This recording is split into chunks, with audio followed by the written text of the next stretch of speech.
Radio Spaetkauf.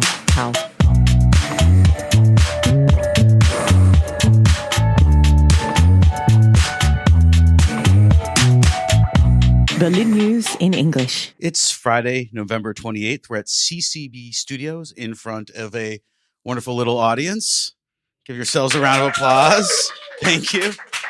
Tonight's recording of Radio Spaetkauf is part of our collaboration with Europäische Akademie Berlin. We're in our second season. This season, we're talking about saving culture. Our episode tonight is called The Culture in the Continent, and the topic is Black culture in Europe. I have three amazing guests joining me on stage tonight. I am Daniel Stern, in case anyone was curious. And I'm white, Jewish dude born in 1980. My parents were Detroiters, grew up in the 50s and 60s, very aware of, just inured in race and in the politics of it. My maternal grandfather was a Detroit city cop. My paternal grandfather, a donut maker. When I was a baby, my dad was working in politics. He worked for Colin Young. He worked for John Conyers. My dad worked with Rosa Parks. That's just a thing I throw into conversations because I feel like it gives me some sort of bona fides that it does not. I grew up in a nice liberal bubble where we learned enough to know that race existed, but I never talked about it with anyone, any friends or anything except for maybe an argument with Karsten Homestead in fifth grade about NWA versus Public Enemy. It's the only time I can remember talking about race with anyone until I was probably in my 20s. For me, the absence of talking about race is like a weird type of ignorance. And I don't think you can make much progress anywhere just by knowing that you come from a country founded on racism and perpetuating racism every day. So Black culture is the topic tonight, but even just coming up with a description for this event and trying to do it bilingually and trying to figure out what Black meant was a challenge for our team of white people. What it meant in German versus English and Europe. And Germany is a place that presents its own fascinating and horrifying context for any of this, whether that's the current climate or the historical one. But I will go no further without introducing our guests tonight. So, without further ado, my first guest, she is an award-winning comedian and writer who has performed stand-up in over 10 countries across 4 continents.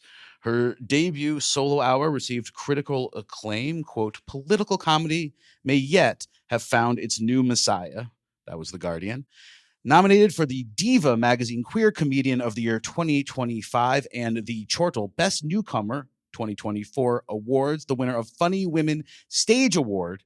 She has been heard on the Guilty Feminist podcast on Radio 4's The News Quiz and the Matt Ford Focus Group. Please, a generous and warm round of applause for Kate Cheka. Thank you. Hi, Kate. Thanks for joining me today. Thank you. I've never heard someone else read my bio out loud. It's well written. Yeah. I have to say. Yeah, well, I wrote it, so you have to write your own bios. That's the secret. A lot of people, though, don't know how to craft a bio that sounds like a human being could also say it. Yeah, it's very hard to write about yourself in the third person. Or like it looks good on your website, but then for me to like say it in a way like that rolled on. That was great. Worked? Okay, good. Great rhythm. I've never heard anyone say it, I don't think. Sounds insane, but I just don't think it's happened. I wanted to say it with a different accent. There was a part of me that would you have felt done like a British accent? Well, I just feel like it's weird when I'm like The Guardian. Like there's a lot of hard A's in there that shouldn't. The Guardian. The Guardian. Right. Yes. Sounds, important. I know Kate through doing comedy in Berlin. Yes. I think you did you start doing stand-up here? I started here, yeah. I began here. For me, Black Yeah. American comedians were the people that I started hearing, Yes. When I think about even just doing this panel right now, it feels almost like a Chappelle sketch where... Yes, it does. Incredibly. It's hilarious. There was the, I know Black people. Yeah. That's a sort of famous sketch. I feel like it's a fallacious woman. At any rate, there's a great tradition of that in the U.S. where you have a longer tradition of English language comedy, which was... I guess, divided racially. Yeah. Here, where we're starting from scratch, to some extent, it's a different challenge. Yes, for sure. Different environment, I should say. It's a different environment. I don't know, because of course there's the potential that there is a scene and I'm not in it. You know, there's always that potential. It's a funny one because the English language scene technically is older than the German language stand-up scene. Locally here, you mean? Yeah. And that's an odd thing to comprehend. Yes. And Germans don't like it when you say that. Yes. I went to my university. I also did my master's here, and they did a thing with this Nigerian comedian who came and talked about English language comedy in Nigeria, and it was like this booming industry. And I went along to this talk, and I sort of found it very fascinating. And he was like, yes, it's been going for about 20 years. And I said, wow, that like outdates the German English language scene. That's so interesting. That's so fascinating. And the two German professors in the room were furious because there is something about European thinking which is obsessed with the idea that Europe has to do everything first. Right. And so like, how dare this country have done it before them? And then, well, actually, one of my professors was not German, he was Dutch. God, careful. You must not confuse your German and your Dutch people. He then went on to claim that the oldest language recording of stand-up was in Dutch.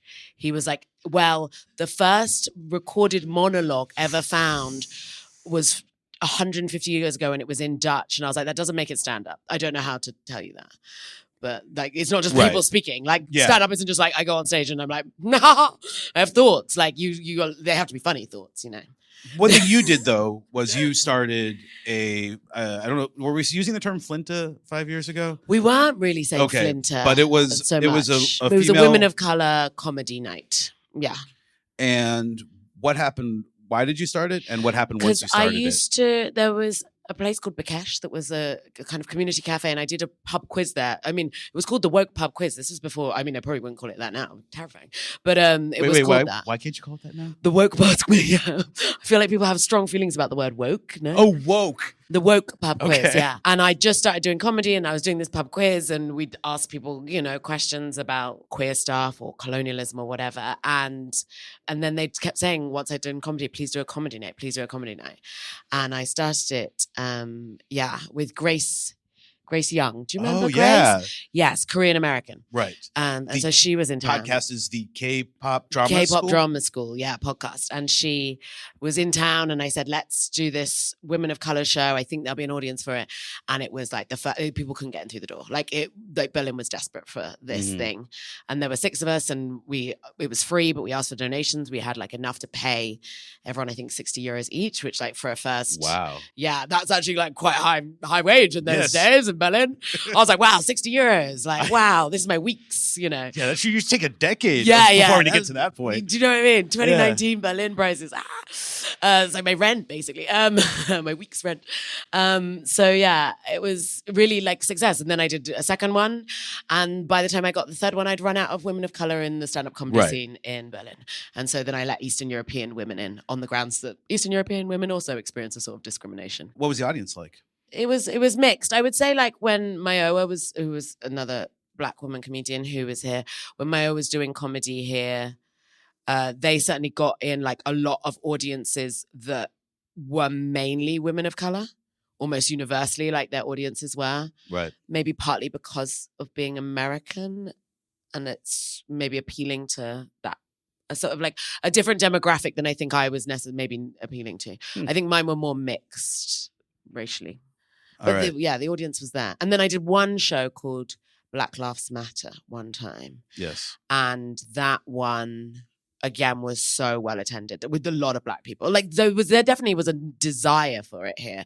And I'm surprised like no one's actually capitalizing on that desire. It's happened, it's come and go. And it's interesting, like depending on what venue you're at and how it's marketed, whether it becomes a community or a voyeuristic thing. I think it's an interesting thing to track. But then you moved to England. Yes. And I don't know what it's like. I'm not sure. Like in America, you have a tradition. It's less so now of sort of Black versus white rooms. We do also have that in the UK. We have what is called the urban scene. And that is the scene of majority Black comedians, but not universally. There's also like one white guy who's Jamaican, who does very well. Okay. And Yes, that's the sort of scene. I've only done one gig in the urban scene. It doesn't actually make sense. I didn't grow up in London, so I'm not technically urban. I'm allowed into it because I'm Black, but I actually don't have the universal experience that I think they're searching for because I grew up around white people. So. But in terms of the question of like a performer / producer / the audience, is there a need? Is there the same way you had here, or is there a missing space? There's no like there is an urban scene and it goes very well, and like people arrive from like the urban scene into like what they call the mainstream scene, and they are phenomenal comedians because they are some of the hardest audiences in the world, and that's what everyone at university says. Like really getting like Black folks to laugh is like you gotta go strong.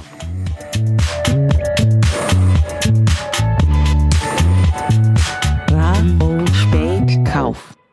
Our second guest tonight, it's an honor to welcome them, and actually, again, a bio that is a delight for me to read. Our second guest tonight is an infinite space, caressing temporality through tender strokes of destruction, delight, and deliberateness. As a shape-shifting, time-traveling trickster, they are committed to birthing new worlds, new imaginings, and new ways of becoming that exude beauty, love, and jazz. As a poet, facilitator, and performer, they share worlds committed to the generous and glorious futures they believe are being born. They are the creator of AudioSola.com. Please, a warm welcome for Eve Komet.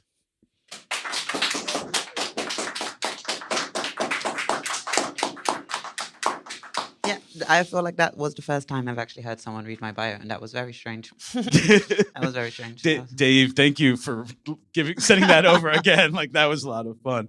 You just put out an article that I got to read last week. I'm glad I got the chance to do it, and it was a really interesting read that it came up right away tonight as we were sort of chatting beforehand. Titled "The Devil Lives in Berlin." And there was a particular quote I wanted to ask you about. And we used to say in Berlin, oh, Berlin's poor but sexy. And you sort of reframe that as sexy but fascist. Yeah, actually, I didn't know. I think that was before my time. Sexy, but the poor but sexy. The poor but sexy. I just thought that Berlin was like, it's a kind of the kind of energy here, or like the fascism here in Berlin is like it's hard to grasp initially. You know what I mean? It's like, especially because there are so many people telling you that they do care about you, but then ignoring you when you actually need them.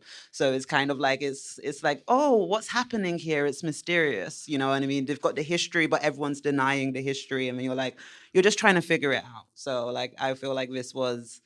We don't want to get too much into it real quickly, but no, it's fine. It's fine. Let's get into it, because it's like, I mean, it's sexy is attractive, right? Well, yeah, it matters who you want to attract. I feel like that's really it. I feel like I'm a philosopher by heart, so I feel like I can't speak about the fascism without speaking about the anti-Blackness, you know what I mean? And how that exists in the space in regards to people, and how that means that you deny yourself, but you're also looking for someone to accept you. So I feel like when it's like the sexy but fascist, is like you're kind of existing inside of a space where the fascism, as much as it's on the surface, it's like it's hidden in small points where you can kind of convince yourself that it's not there, or it's not real, or actually I can write it. I feel like so many people are like, right? Oh, actually I can enjoy this, you know what I mean? You can really, and I think that exists, and especially when we're talking about sex, you can't talk about sex without talking about power, and how those power dynamics exist, and like existing in the German speaking world. Like the devil lives in Berlin is because like I've lived in 3 different German speaking countries, right? You know what I mean? So it's like the devil lives in Berlin because I feel like Berlin is going to give the devil a good time. Like, you know what I mean? Like the devil has a great time here because no one's going to question it if you've got drugs. If you've got drugs, if you're the devil, you're going to have a good time because here in Berlin, everyone's seeking pleasure. You know what I mean? It's like, it's a hedonistic city. And I feel like learning and speaking about the German speak or Berlin online is so interesting because people are constantly just telling me, but yeah, it's Germany. What do you expect? Right. You know what I mean? But it's like, oh, I expect change. I expect you to want to reflect. And I feel that like the devil lives in Berlin is really just kind of holding this understanding that Berlin as this hedonistic city allows for so much, but it takes so much at that same time, you know. So From you? Does Berlin take from me? Berlin has given me a space to grow. Okay. You know, I needed a space to grow, and Berlin has been that for me. So I'm not necessarily a hater of Berlin. I try to look at it with honest eyes, you know what I mean? And I feel like when I first came here, I had an idea about I was hoping for so much since I was able to, like, I was just working and I could survive as an artist here. Right. And then like being here for like 4 years is really realizing what is this culture of denial that I exist. And like when I also speak about Germany or whiteness, I'm holding like whiteness as we hide inherited trauma effectively, which is like my understanding. Like I have like a whole language that I work with, which is my own language, which is like, so yeah. That's an acronym. Yeah, that's an acronym. Let's do that one again. We just for hide inherited trauma effectively. And that's how I understand whiteness. And it's like an imagination space. And I feel like whiteness is an imagination space that exists in bodies that don't only are white skinned, you know? And I feel like that hiding, that denial is so present here because Germany was shamed for committing a genocide. Right. But then Europe or white bodies don't have any problem with genocide. They have a problem with genocide happening in Europe. Right. You know what I mean? And how that shame exists inside of this city, how you can't really run from that, how it's on the ground. You know what I mean? It's like beneath our feet and you can feel it at all times if you're willing to feel. You know what I mean? But then that's the thing with Berlin. If you're feeling too much, you will leave. You know what I mean? Because you realize that no one, like people are like, even if you are like a migrant here, I feel like it's a culture. And I'm always trying to really speak about that, is that after a while, you just can't hold a defense. You can't always constantly have this defense. So then you start embodying the culture. And what is the culture? The culture is denying. The culture is hiding. The culture is actually not saying how you feel, you know what I mean? And that becomes contagious. And I feel like I see that inside of communities where they are pointing fingers at whiteness, but they are also embodying that same thing. You know what I mean? Because it's an imagination space rather than just a body. Right. Because what you're saying in your definition of white, divorcing it from that exterior, from that skin tone and into this realm, it really speaks to me, my experience of trying the stages of processing what genocide means on a day-to-day basis. Like every time you leave your house thinking about genocide, to where you either get used to that, whatever that means, I couldn't tell you, or does that mean, I guess getting used to it, is that what you mean by taking on that skin? The fact that whiteness needs to dominate and do violence and colonize and do all of these things, I think that that's a result of it. But when I'm speaking about we hide inherited trauma effectively, I'm really speaking about hiding and denying. And that can exist. And that's an existential thing. And I think that there are many ways in which a human can do that. And there are many ways in which a human is trying to survive inside of a capitalist, heteronormative, like transphobic, patriarchal world can hide and deny themselves, and that can exist. And what that looks like as a white body inside of this world and what that looks like as a black body inside of this world are two different things. And I feel like I think that is also a crazy thing about wanting. You can't.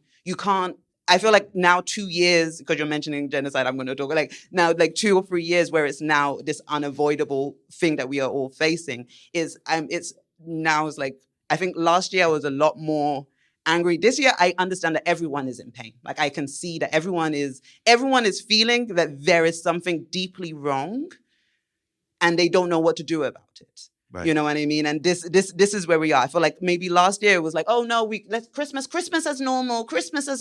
But there is a sense of sadness right now all over the world. Like I am 100, but it's whether or not you want to sit in that, whether or not you hold that, or whether or not you think you can escape it. And I think that white bodies are constantly avoiding that accountability. And I think that's a historical thing. They've never had to face the consequences of their actions. You know what I mean? They've never had to face what does it mean that you did this. Like, and I think like the closest that you get is Germany and the shame of like, you shouldn't have done that. Right. You know what I mean? But then actually what you see now is that you will allow that to happen again to a different, so you didn't actually know what you did was wrong. You couldn't generalize. You know it was wrong. You can't generalize. You the can't lesson. really understand because that's the problem. It can't. That was, I mean, yeah. For me, one of the most this thing of like, oh well, they definitely won't genocide my people again. Yeah, exactly. Like that's clear, but there isn't. The lesson has not been like it's not brought.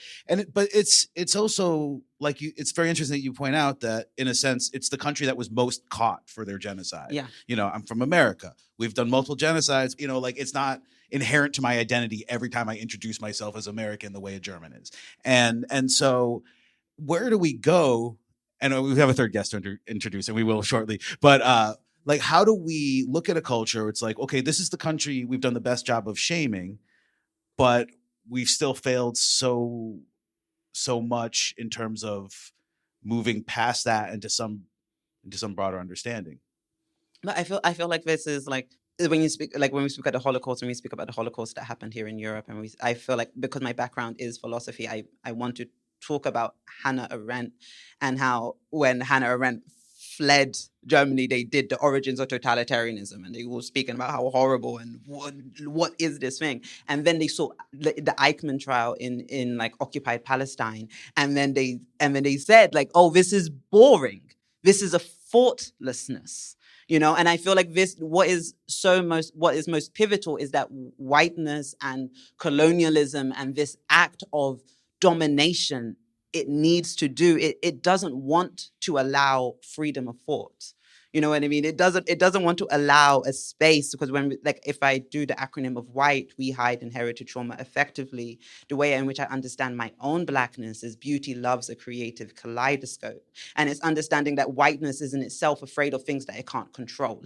You know what I mean? And then this is to understand what actually happened inside of Germany at that time, and what happened inside of the Nazi mind is just of following orders. How do you create a capitalist, heteronormative, patriarchal society without following orders? So let's not look at that too much, actually, because there are bodies who are disposable, and whiteness has always understood that. Even in the fight for the World War II, they don't talk about the African bodies or the ways in which that was a world war. They talk about the Allies, and the Allies are the British. And yeah, they used other bodies, but let's not talk about them.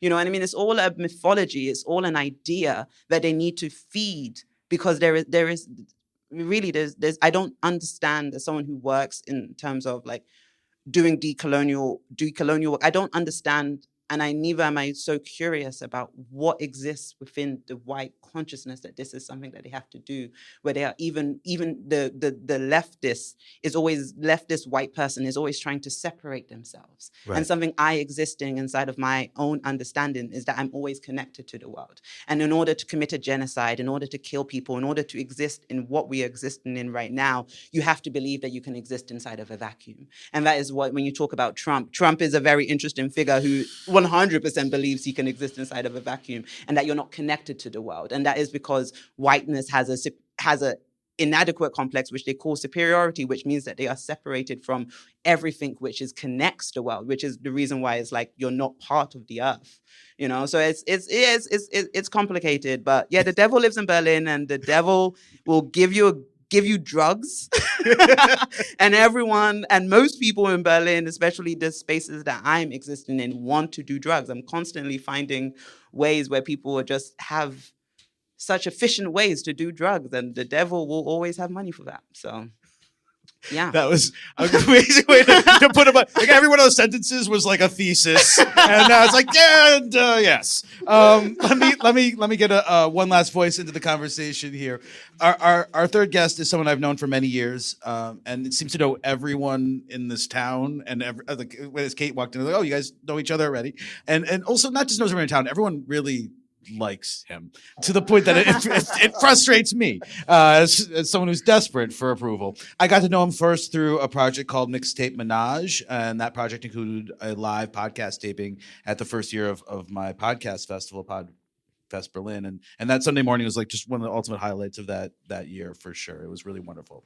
He recently founded Black Communion. Please join me in welcoming to our studio here tonight, Eiliyas. Thank you. Yeah, you want to tell us a little bit about what Black Communion is and why you're part of creating it? I'm primarily like a sound artist, and I just did like a number of things in like sound. And when it comes to kind of like what kind of like art and like programs I do, yeah, like when you came in, I was just like, you were like, what do you do? I'm like, stuff. Like I really don't know how to explain it. But if I'm trying to put a bit more of a pin on it, then it ends up being like more like sound centric, concept oriented like things, basically. But at the same time, another thing that's been coming up has been the need for community, basically. Because I think like after moving here, this is one of the things that I realized that I missed, and I didn't realize that I was like blessed to have like growing up. But with that in mind, Black community in and of itself, when I was like trying to find different sort of like programs or things to like present my own personal work, and you're going and you're like looking for like galleries or institutions or like venues and all this and whatnot, and you're like looking to see like who were the artists that were there before. And honestly, you go and then there's like hundreds and hundreds, and like everybody's like, okay, not everybody, but like 98.7% are just like white. Right. And it's something like about that started to feel like it was like pushing me away. And then like not only that, but then there's also like another level of it where even if you are booked for something, you start to like wonder, are you actually like being there as a sort of like token figure, or to make like these folks just like feel better about themselves, or feel like, see, I did my part. And I know that that's like a bit of a thing that like most Black and people of color like kind of like have in the back of their mind whenever you're just kind of like engaging with like different things.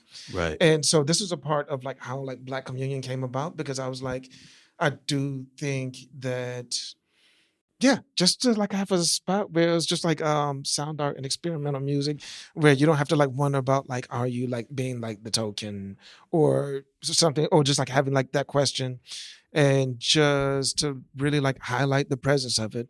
Because like not only that, but there's like another part of when dealing with sort of like sound art and experimental music.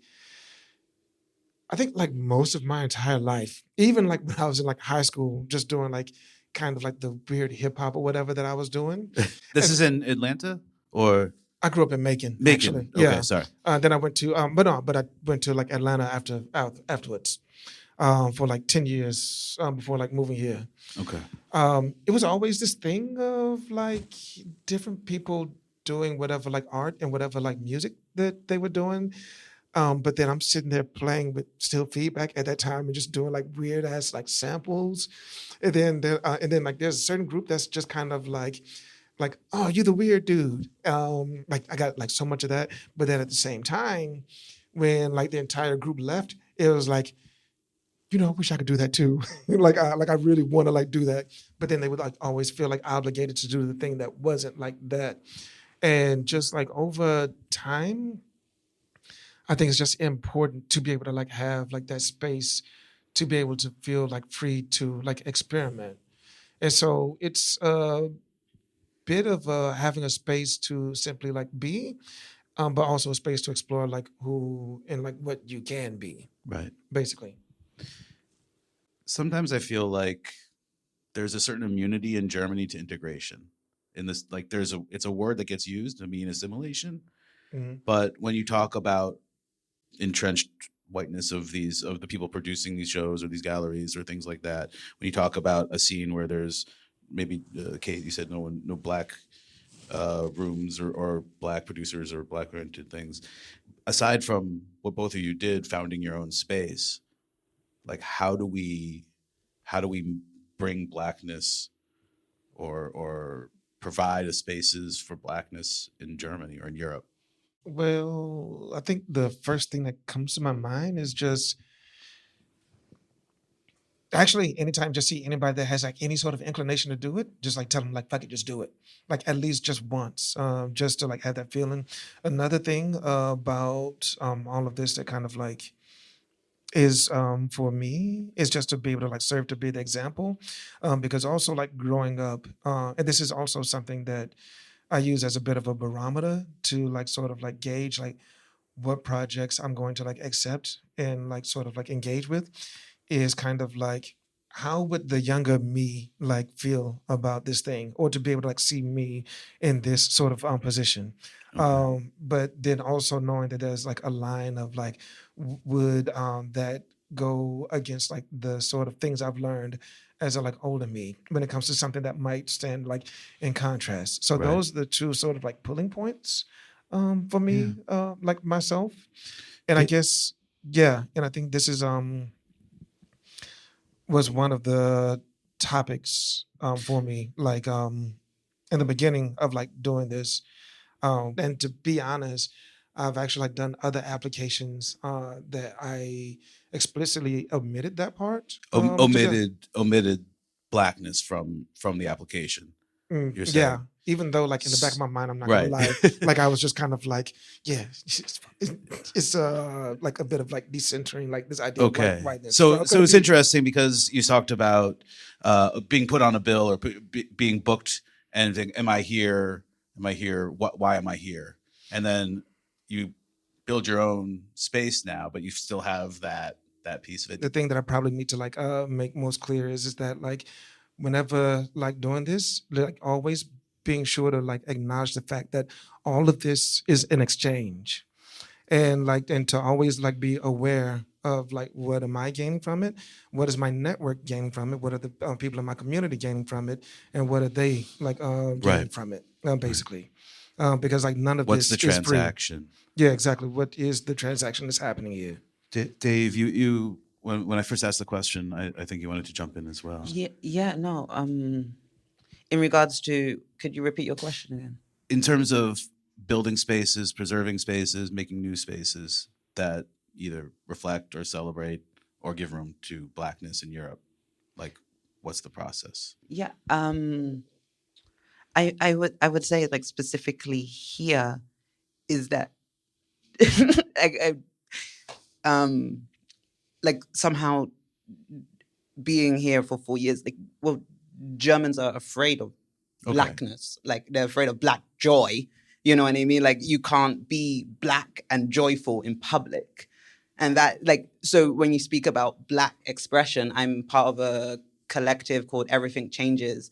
And something for me, most importantly, is that I create because I must. I have to do this. I have to do this. And I'm working with artists, other dark-skinned artists, and we put on Sonic Mirage, which was an Afrofuturist odyssey, and it was something that we could also control. You know Okay. what I mean? Like, so it was not about trying to communicate anything to anyone else but ourselves, and to create something that we wanted to see. And that is something that is always exciting for me. Why I do something, why I create anything, the reason why I walk away from projects is because I'm usually, especially with when we talk about funding, is that like even for my play, Dreams Exist on Earth, I was funded by a Viennese theater. And then I realized, oh, really, you're also just trying to control. You know what I mean? You're not going to give me the space in order to create. So I feel like when you talk about how do we preserve spaces or the idea of integration, it's like, well, if you're afraid of Black joy, but even with Germany, which is even more specific, as someone who's like, I'm here as, is like you're also even afraid of Turkish people. Like you don't even consider Turkish people. Like I've got no hope as a shape-shifting, time-traveling trickster if you won't accept second-generation Turkish people. You know what I mean? Like I'm already here. You see me as so different from you. I don't understand that difference. You know what I mean? So when we're talking about integration or about creating or what does it mean to create here, I was like, I don't understand what you are afraid of. That's not my work. This is what I was trying to talk about at the beginning. Right. I don't know what's inside of that bubble. bubble. I don't know what your grief is in regards to my body and why this is something that you need. But what I can understand is that as long as I want to create something which is just for me, where you aren't, or even if there are institutions which are run by Black bodies, as long as it's we hide inherited trauma effectively, as long as you have gained this position by also denying yourself and denying the fact of Blackness is the laughter. You know what I mean? It's the laughter. It's all of these things which is just like it's like, I feel like when you talk about Nina Simone's, like, what is love? It's just a feeling, you know what I mean? And this is like when I talk about this creative kaleidoscope, but you are afraid of that creative kaleidoscope. You're afraid of things that you can't control. You know what I mean? And if I don't want to be that thing that you can't control, then we're always going to have that push and pull. And that can exist inside of a white body, or that can exist inside of a Black body, because now I'm also reminding you there is something that you had to deny. There's something that you had to let go of in order to gain a position of power, in order to feel like, yes, I have done something. Because actually, not only did I do my essay, The Devil Lives in Berlin, which was for Hyperallergic magazine. It was also, I'm writing a series of articles like on my own Substack about the devil in Europe. And understanding that I came here with a colonial fantasy, that my parents were taught a colonial fantasy, that somehow I could come and I could be really hardworking and white bodies would accept me and they will really care about what I think and all of these different types of things. And I can speak their language and they're going to listen to me, but it's always about explaining myself. And I can't, and this is what it came to me, the reason why I stopped doing academia and moved into my art, was that I realized is that I can't explain myself to freedom. And what is most important to me, especially existing inside of a burning world, especially existing inside of a Black trans body, is that I wish to be free. And whiteness is constantly looking for explanation. You know what I mean? Even for our funding, I have to explain why it's important that you should give me money. You know what I mean? It's not even about whether my art is good. It's how well I explained that I am a person that you can hold inside of your hand. You know what I mean? Because if it feels too much beyond your thinking, beyond your imagination, you're scared. So there's like just sort of an ontological limit to decolonization? No, I don't. What it means for me to decolonize is very different from what it means for a white body to decolonize. And I personally, like as someone who has worked with like white bodies in terms of decolonial work, I leave before that balloon bursts. Like before, like you can't do it. I've been in those rooms. It's so interesting to see how like they start opposing each other in those spaces where it's like, which is once again was this. I will never forget this woman where it was like, we're talking about racism and someone said something which was a little bit racist. They were like, I don't agree with that. And I was like, remember the first thing I said in this room is that we're always connected. And that's like whiteness is always trying, even when it's like, it says like the fascists, the leftists and the right is like, I'm not connected to those people. It's like, no, you are connected. But you don't want to look at how you're connected. And I think about a Black identity and about the diaspora is that we know we're connected. You know what I mean? Yeah. Like, we know we are connected. It's just like, and that is, so it's a very different positionality. But what are you going to say, my dear? No, I'm just sort of, I've been around a lot of white people because my mother's white, but they can't. I don't think they can. I don't think the best of them, even if they wanted to, could. They can't. It's deep rooted and I don't know where it comes from. And I don't know why it is like this.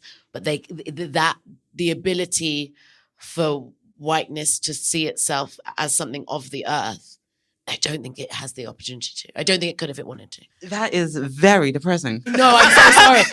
I'm so sorry. I'm so sorry. I don't know. I've been around. I'm just around them so much, and it's like, and I feel like I'm hitting my head against a wall often. I'm like, do you not know you are of the earth? Do you not know you exist with this? And they can't. Because the cost is too much, because their entire identity is built off the backs of everyone else's labor. And so if you had to acknowledge that, that's too big.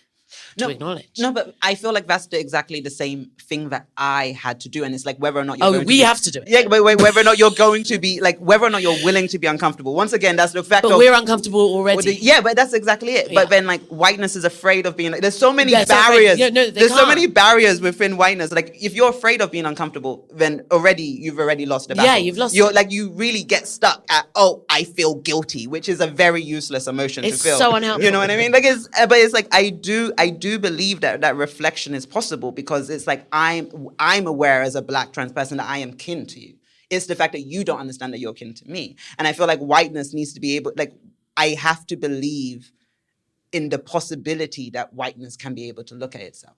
I love that you can believe that. I'm very hopeful. Can't. I'm very hopeful. around I'm so many of oblivious. them. Yeah, I'm around less. Like, Yeah, I've got like one, that's and what I get annoyed sometimes. That's the thing. They get That's what I've annoyed. noticed from people who are not around them. It's like, no, I exist in these worlds. They can't do it. So I just leave it now. Yeah. I think the assimilation thing is like, it's this thing always of this idea that we want to be in these spaces. It's this thing of like, I should be grateful to be on this lineup with these other white men or whatever.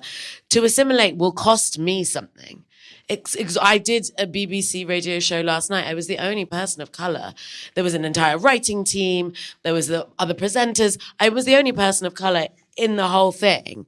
And it's very jarring, and it's not particularly always like that. It was a fun time in comedy terms and for like a job. It's not like the most fun I could have. I can have more fun elsewhere, but it may be in Berlin, but in the club. Yeah. But like this idea, like I think this assimilation thing is so interesting because everyone talks a lot, especially in Germany, about like immigrants not assimilating. But why on they earth? don't say that. They say integrating. Integrating. But like, why on earth would these people integrate? Yeah. Like, your food is terrible. You don't have much of a sense of humor, and you're really hostile to them. And now everyone's sitting here being like, why are these people not integrating? Because you're not, why, what are they integrating into? For what? What would be their gain from What's this? the offer? What's on offer here? So I do it, like, we live under capitalism. I do things for money. Now, that's what I do it for. There was a moment I was hopeful and I thought, I'll be in all these discussions. I remember when Black Lives Matter happened in 2020 and I was suddenly everyone's go-to in the comedy scene. Suddenly I was getting calls from everyone in the Berlin comedy scene. How can we make this better? When they couldn't book my own. Yeah, when they couldn't buy my own, then it was me. But like, it was, I knew exactly, everyone, what can we do? What can we do about it? Right. I haven't seen anything that was meaningfully changed the Berlin scene in 5 years since that happened. Have free classes if you want. Put one free space for a Black person on every single one of your classes you run at CCB. I don't know if they do that still. I can't speak to their policy, but Yeah. But I think it's about the work and the labor. And that this is something that you can exist inside of a world where you don't feel like you feel like you're doing me a favor. Somehow there is this exchange where it's like you don't realize this is for you, that there is something that you are missing because you are given privileges within a society which in itself is just crap. You know what I mean? Like, this is what it has to do. It has to kill. Whiteness needs to do this. It needs to do genocide. You know what I mean? And I feel like it's the I love that you called her depressing. Like no, but like no, like even like I went to like constantly in Berlin, you will have what an African film festival, but there will be no Black person on the curation team. You know what I mean? And like this is once again this like inherent fear that I don't understand. And like white people are even afraid to talk to other white people honestly about it because there's this idea of morality about good or bad. Yeah. And that if you can't have an honest conversation within yourselves, then I don't know what to do for you. You know what I mean? And it's just depressing because it's like I wholeheartedly do believe in the act of like liberation and revolution, and that's what I do everything I do for. Yeah, I know. I was saying it to a friend today at like 2:00 in the morning. I was like, I know it's as silly as it seems. You know what I mean? It gets me out of bed in the morning just to know that this is something where we can see that there is something deeply wrong. Right? I think it's perfectly reasonable for hope to be irrational. We wouldn't call it hope. It would just be, you'd be right. So there's something in what you were just saying that I want to address, which is like the language, right? If we're going to have these discussions, if white people are going to have these discussions, then like I feel they don't have the words in the language. And in particular, as we're going across Europe and we have to go across languages. So I'm here, we're talking about as like a Jew, like I don't like to say schwarz because that means something else in Yiddish. But that's black. But black isn't that's not used here to mean Afro is like a stand-in for black, regardless of where your origins are. And it feels to me like that's just a way to say they were never here. They just got here. Right. And the idea that blackness is some new thing in Europe or whatever. So what are the words? Are they acronyms? I mean, that's a context thing and also, I guess, personal preference. I did go to a conference that was about Black women in Europe, in Berlin. This must have been 5 or 6 years ago. And I was told there that Afro-Deutsch was a decision. Like it was a decision made by Black people, Black academics in the 70s. And it was specifically that it was Afro-Deutsch and not to be translated to Afro-German. So even in English, it was to remain Afro-Deutsch, not it wasn't supposed to be anglicized. And I don't know. As like a stand-in for like African-American. Yeah. And I don't know what I can't tell you why that was a decision, but it was a choice that was made, I guess, to say something that felt, I guess also partly because Germany has, it has an uncomfortable relationship with race. You can't even say the word race in German, really. Germans don't tend to use it. They use the English word. I got told when I first moved to Berlin I shouldn't say the word race because it was racist. And it might make someone uncomfortable. Yeah. There's an example I was talking earlier today with Eiliyas about, which is in the record store here, there's a section called Black Music. Yeah. Oh wow, no. You've not done that record shopping? Yeah, and it's Black music. Now this isn't like when it's like February and it's like, Nina Simone or whatever. It's different. It doesn't mean any other genre. It doesn't mean it's not. It's basically kind of almost like just calling it something like urban or something like that. And yeah, to be honest, that was one of the reasons why I ended up calling the program like Black Communion as well. To be honest, for me, like I'm impressed by the amount of words that y'all can like talk about like all of these things with. But I have to admit that I think that for me, I've kind of like lost hope and I'm a bit more in a phase of like, I think it's important to make my own like personal like boundaries and like leave things to like, I guess I'm thinking like that conversation and how to deal with that is something to like leave to like white people to have. And I guess like going back to what we were talking about like before, one of the main things for me is that I have a personal thing of like saying that like no one's humanity is negotiable. And I'm thinking say that again. That no one's humanity is negotiable. Okay. And I think the thing was that I kept finding myself in these conversations, and the way that those conversations that would happen here, like versus like where I was growing up, was completely like different.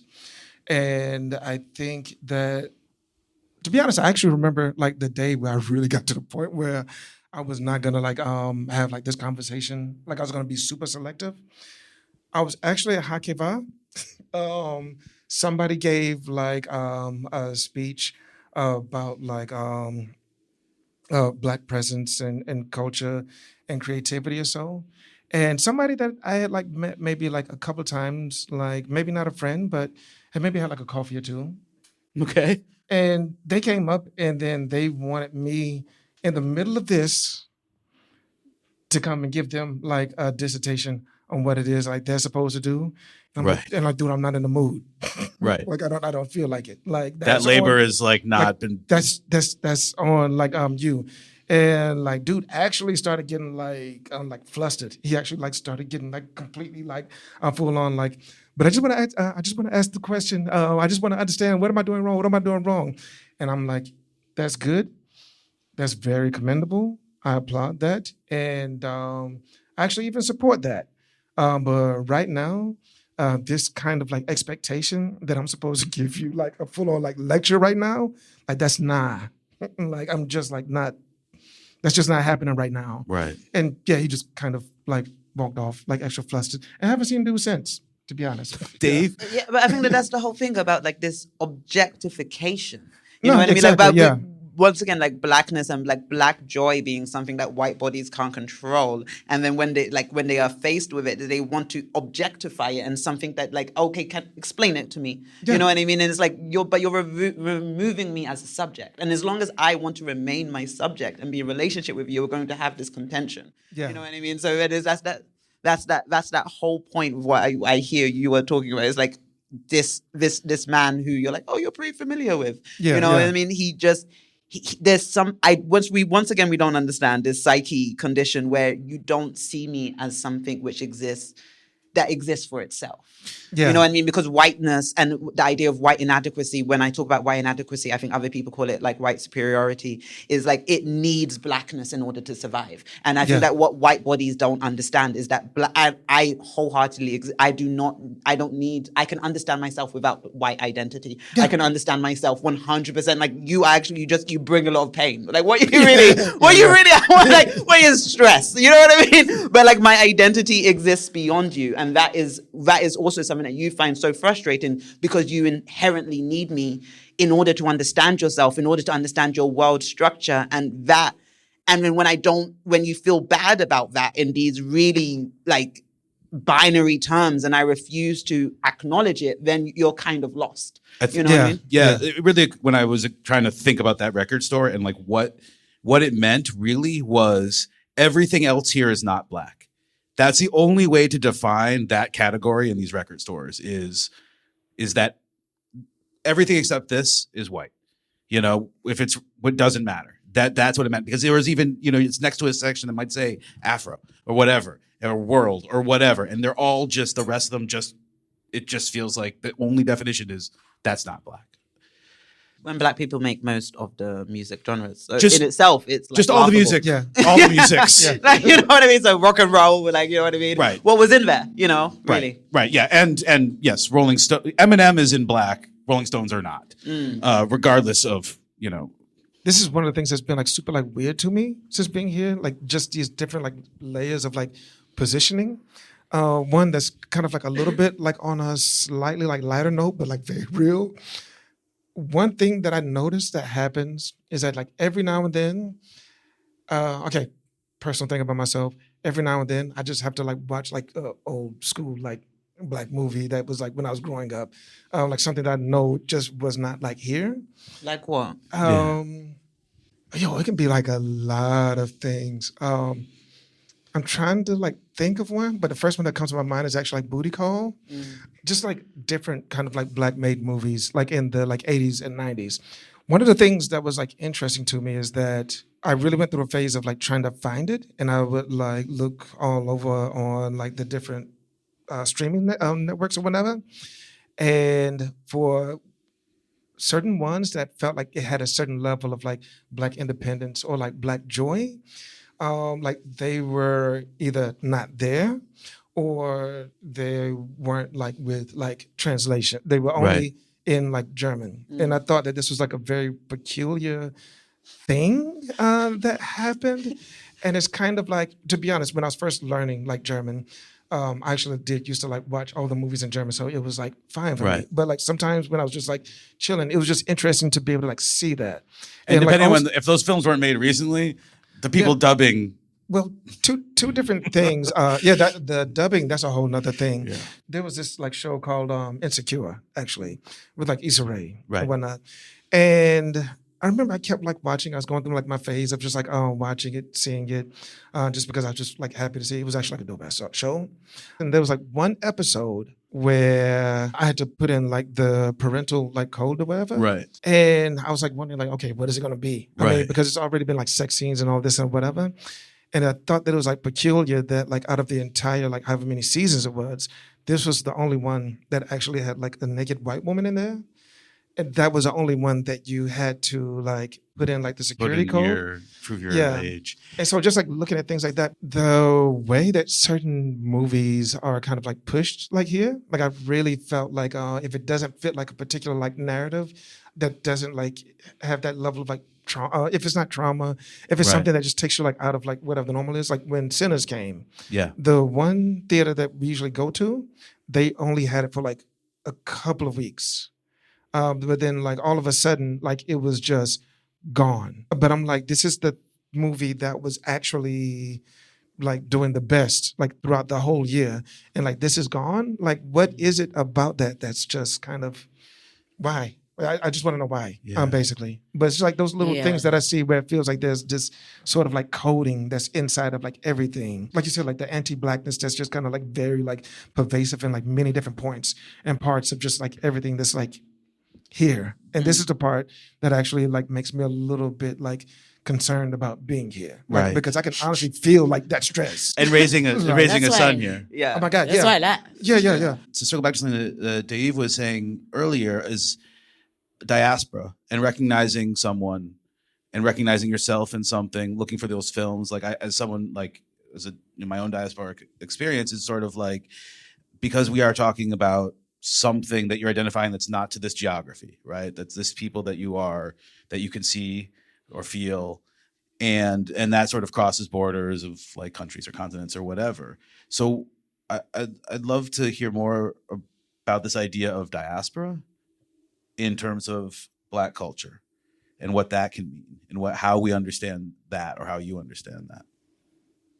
I don't think I'm the right person to talk about this because I think it's funny. There was a protest in Berlin while I was living here, and because Germany does struggle with like how to categorize people it thinks of as other, and they were well-meaning, well-intentioned left-wing white people, and in the speech, and they panicked, and so they said people of different migratory backgrounds, which like that's not a way of saying people of color, like that's just a way of saying like people who've moved somewhere, Right. and like that could also include like Polish people that are in Germany, like I don't know. It can't. Yeah. Because that's not what they mean. That's not what they mean, though. That's not what they're trying to say. And it's so, and that's like, it also speaks to the language thing. But like, for me, I don't know what to say about migration. I'm not a migrant. I've never been a migrant. My father was living in the UK. He slept with my mother. They slept together.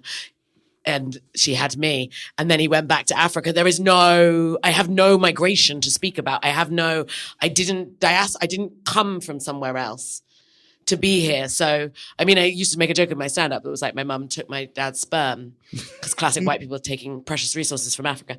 But like, this is, like, I don't exist in the diaspora in that sense. Obviously, I have a Black identity, but it's one that's put on me much more than one that like is rooted into a culture, because I don't know that culture that I come from that well. When you move from England to Germany, but then I'm arriving as a British migrant, really, in that sense. Obviously, I'm also experiencing being racially like identified for sure. But does it change your fundamentally, the thing I perspective? come from is Britain. Mhm. So the thing I'm missing is like, well, I didn't ever listen to the Archers on Radio 4, but like that would be the thing. Right. I think for me, diaspora isn't necessarily about finding something you miss. That's homesickness. Yeah. But recognizing something that you're connected to, regardless of. Yeah, but where the I didn't semen want was. to be. I wasn't that interested in keeping my British culture. No, yeah, no. No, I wasn't like, wow, got to carry that with me. I mean, love a pasty. I am incredibly British. I'm not in any way like patriotic or whatever, but I am. Like my first like woman I lived with in Berlin was like, oh, eggs for breakfast, cup of tea with milk. You're English. And I was like, whoa. Like I'd never been seen as so, like I'd never had that experience of being seen as like British, but Right. I am incredibly British, but it's not a culture I think I think it's worth preserving necessarily.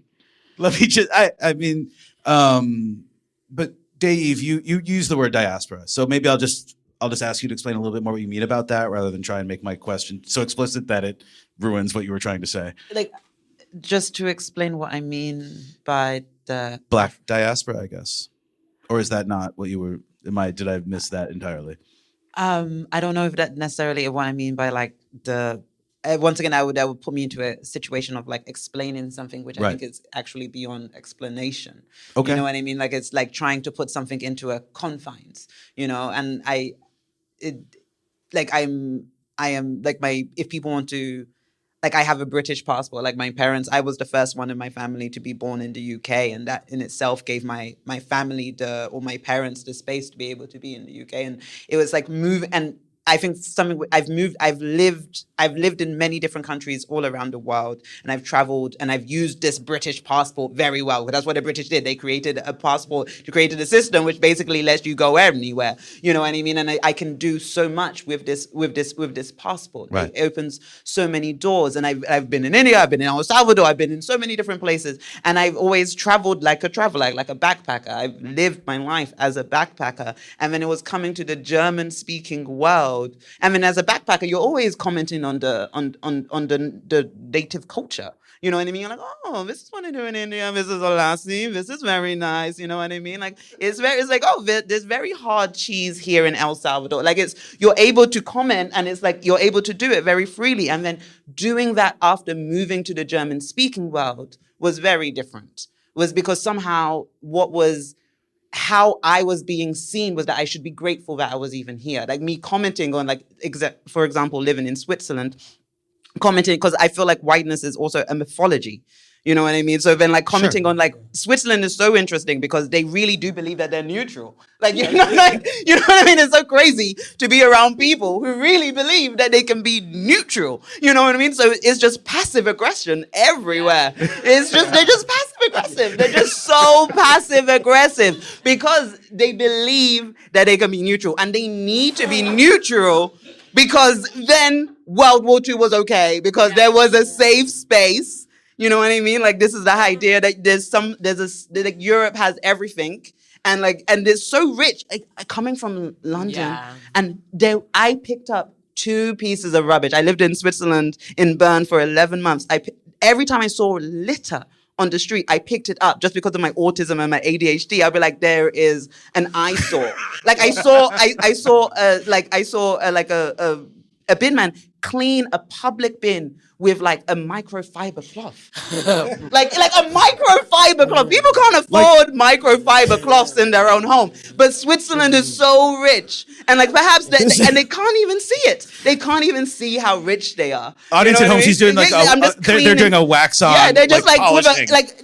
just on the streets. Just on the streets, just using a microfiber cloth to clean a public bin. You know what I mean? And you're like, oh, it's really expensive here. And they're like, oh, yes, but you earn a lot of money. And it's like, but what if you don't earn a lot of money? And now I'm commenting you about your neutrality, and you're triggered. Yeah. You're really triggered by me being because I'm understanding myself as just like as another traveler. I'm just like here, and I'm like, oh, it's so funny that you think that you could be neutral. But they're like, you're black. You can't be saying this. You can't be commenting on us. You can't be looking at us like that. You know what I mean? So I feel like stand up there and I called an audience. I was like, you guys you're fascists, and they were like so offended. And I was like, guys, like I'm used to Germany. Like, now I can't call you. Like, oh, geez, sorry. Yeah, really.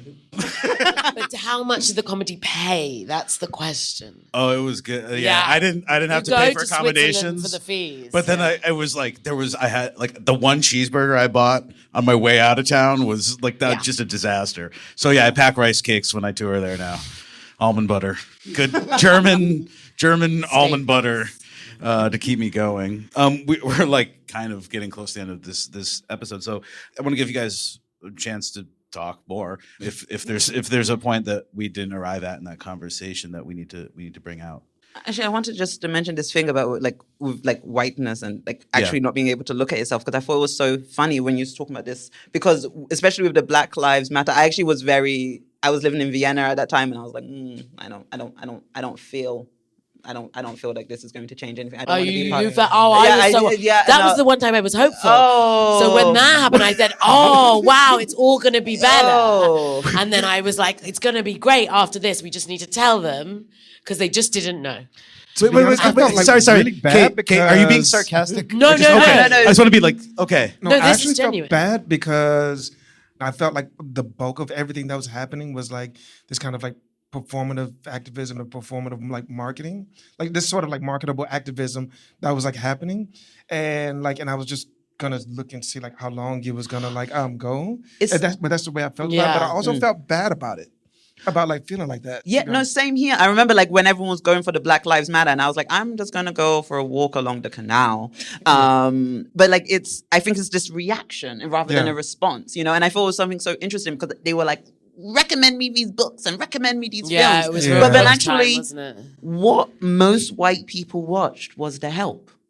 I'm sure no black person, and this was on Netflix. You know what I mean? Like this is Netflix releases. Like I'm sure no black person was like, for you to understand me, you need to watch The Help. But what white people did, they heard all of these recommendations and they were like, The Help.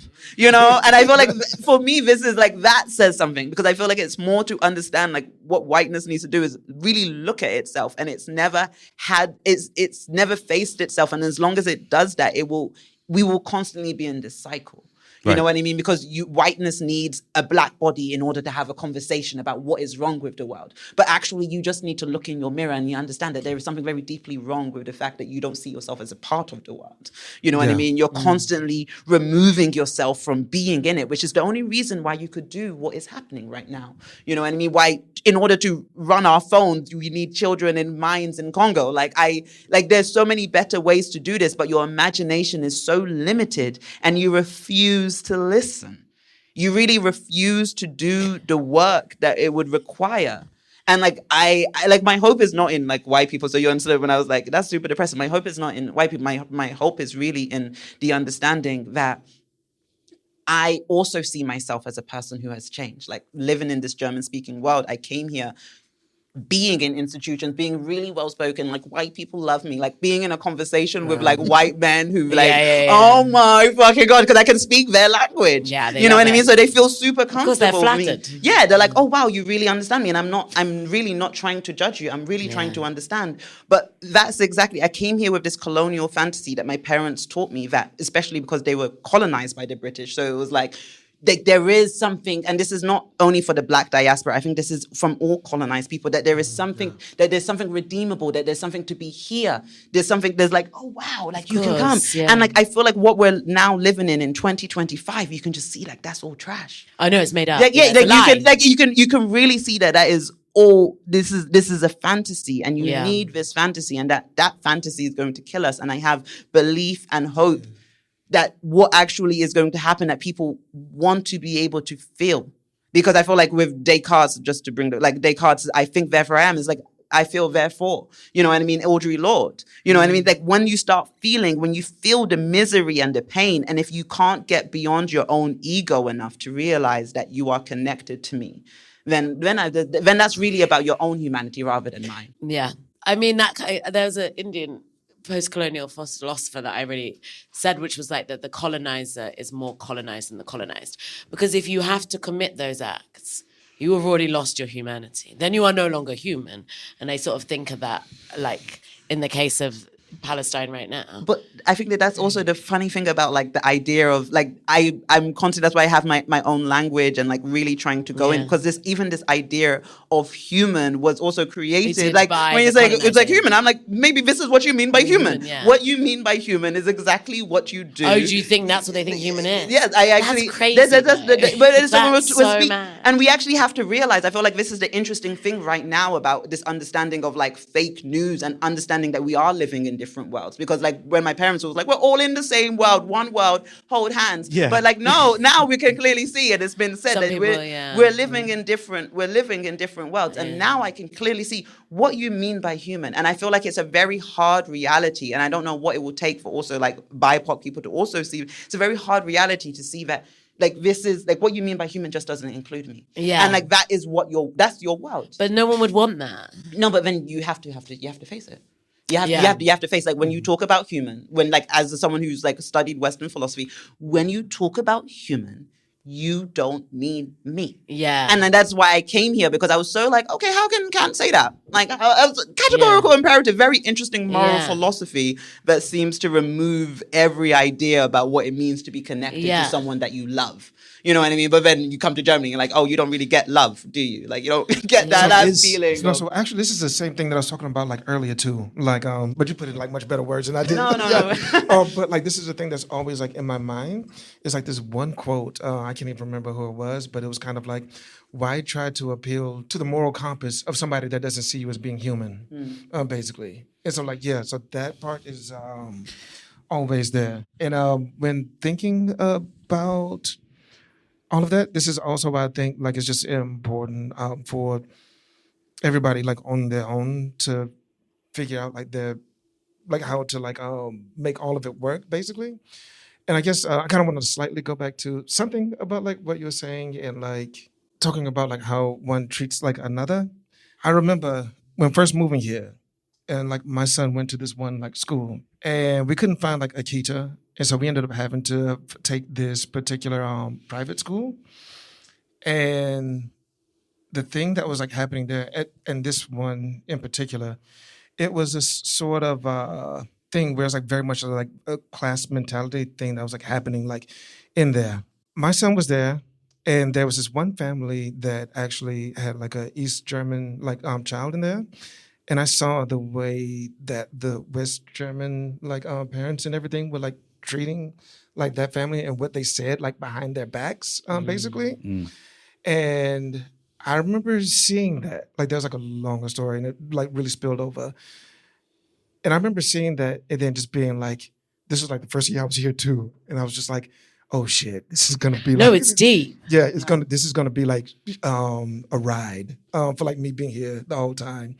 Because what ended up happening was that like this other kid was actually like mad nice. He did stuff, but like he was like he had a good heart. He was a kid. Yeah, he was a kid. Yeah, he was a exactly. child. Yeah. But like something like small happened and at like actually my son's birthday party.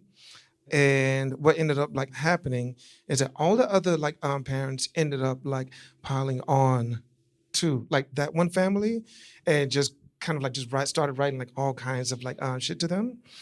And then like that particular like moms who came to me and was like crying to me about it, she thought that like I had like set it up or something. And yeah, I really just had this moment of like like I said, if this is what they're doing to like each other, like what is gonna happen like to me? Yeah. That's very real. Yeah. Can I ask, where are you getting your hope from? Where am I getting my hope Yeah. from? I would say I'm a shape-shifting, time-traveling trickster who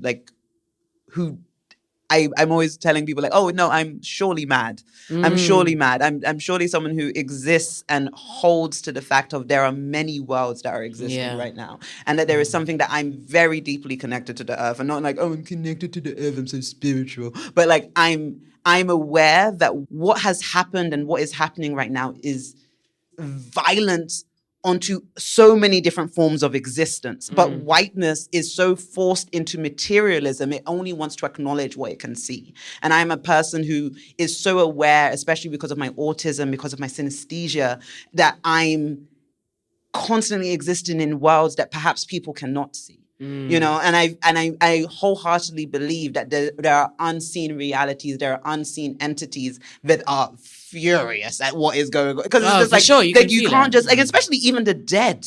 You know what I mean? Because like you think that's the whole idea of like when you like this idea of retribution where it's like you're killing so much and you don't actually know what happens after death. You know what I mean? You don't know but you have a materialism idea of the world, so you're just like, and then it goes away. But you're killing so much that there is so many ways where there are so many things that are haunted here. Yeah. There is like you feel in Germany there is this haunting.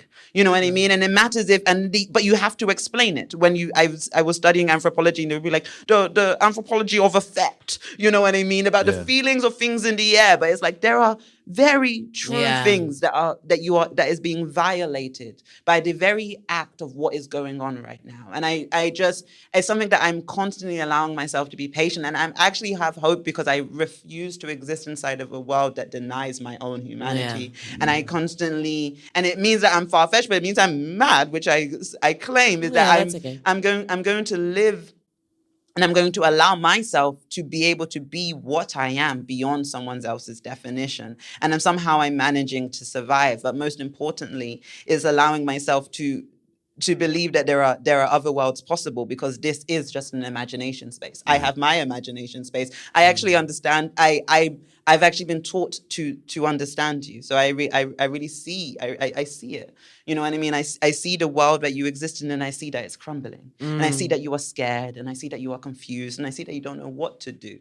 You know what I mean? And so then it's really into the case of, I also felt like that. And I was able to turn into something, and I have to also be on my own decolonial journey. So perhaps my hope is in the fact of that I have changed. You know what I mean? So the fact that I understand that change in itself is an option. Yeah, the change is an option if you're willing to do the work, if you're willing to understand that, everything that I know, is actually crap. Like, you know what I mean? Like, everything that I know, like if I'm willing to question my reality truly, because also being autistic means that I was masking most of my life. For sure. You know what I mean? So when you hold, and when I hold, I was masking, when I stopped doing all of those things, it allows me to live a life where I'm like, I'm happy. Yeah. You know what I mean? So that hope, that changes because I have allowed myself to change. So I don't believe that I'm special for that. People want to say, you're special for that. But it's like, no, you're just so afraid. You're so afraid of existing in a world that you can't control.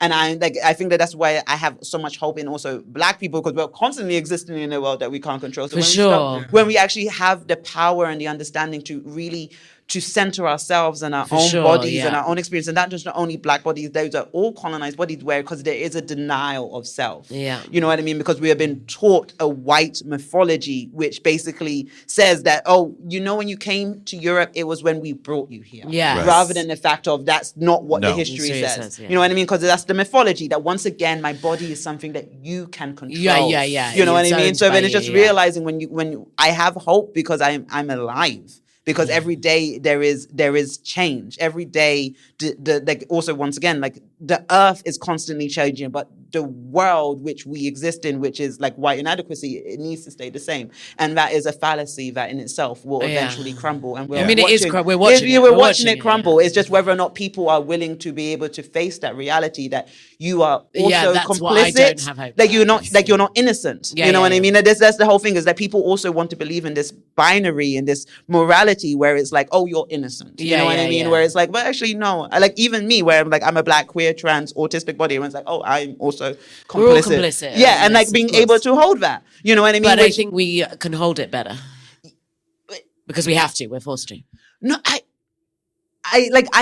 feel like it's whether or not we can hold it better is, I think it's just I don't want to say that we can hold it better, because I think it's like really, this is once again, it creates this idea of race, and it's really an existential, it's like what it means to be alive, how you define. I don't think it's like Black bodies can hold it. We've had, like I did this like my Servant's Master, which was like this exhibition which I did, and I called it that because it's like what I can see inside of the man, the colonizer, is your own grief.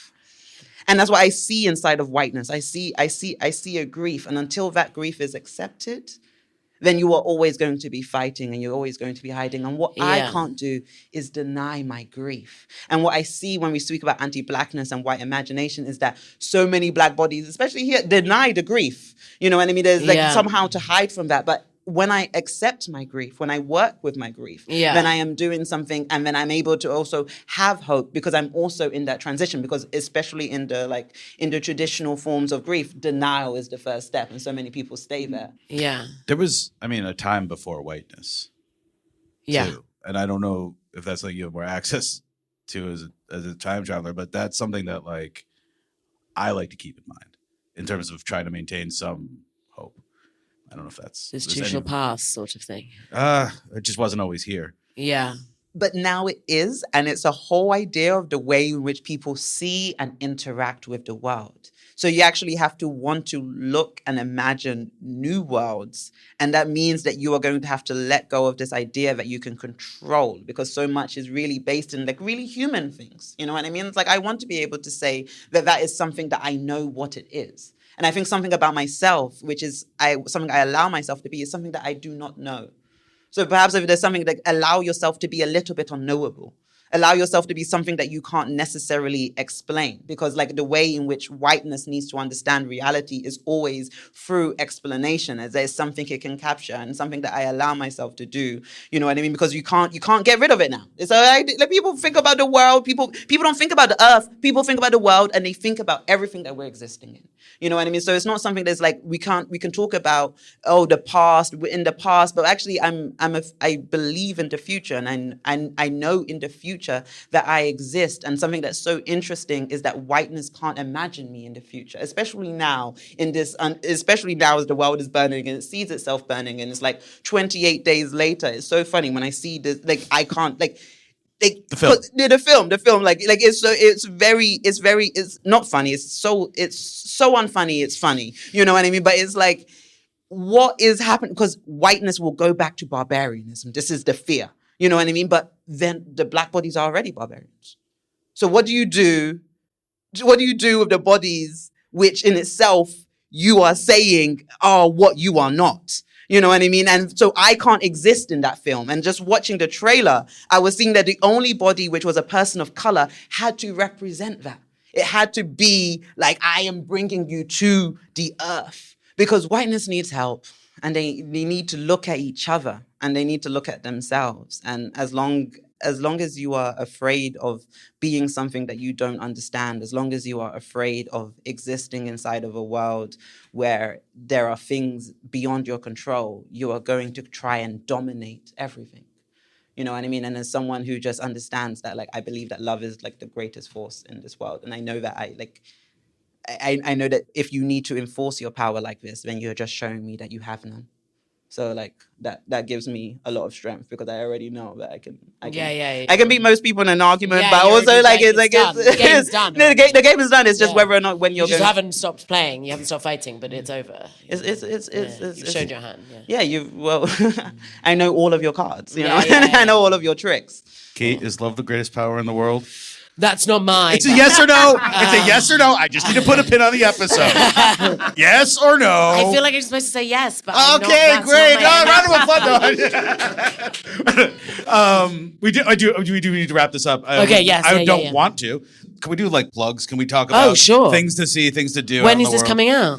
You know, when I get, not in time for your show tomorrow. Okay. That's for damn sure. I don't know. Follow me on Instagram, I guess, and then you can find where else I do shows. That'll be in the show notes. Kate Cheka, Cheka. And by the way, as someone who's seen your career from, open mic days. You get suggested in Google like your full name so quickly now. Yeah, you're like a top Kate CH. No, that's because Google knows you know me. Okay, well it's like I was. Because you've been Googling me. Yeah, okay, but I was in private browser. No, I wasn't. There's where can people find more about Black Communion or your other projects? Instagram, Black Communion Berlin. Another one is Instagram Mixtape Minaj, and another one is Instagram Eiliyas, IBEEILIYAS. I'll put links in the show notes to all of that. And also just to let everybody know that the next round of Black Communes are going to be around the end of like Q1 of 2026. So yeah, everybody please come by and like support. Thank you. Yeah. And you can find me on Instagram at audioslut_garden, or my Substack, the Dream Machine. And I have a series of articles about like the devil in Europe, where I speak about what it means to have been in the German-speaking world for 7 years, as well as like my new article for Hyperallergic, which is the devil in Berlin. I'll put links to all of that in the show notes. This has been a really great conversation. I appreciate all of you joining me here to do this, and I have nothing further to add other than thank you. Radio Spaetkauf.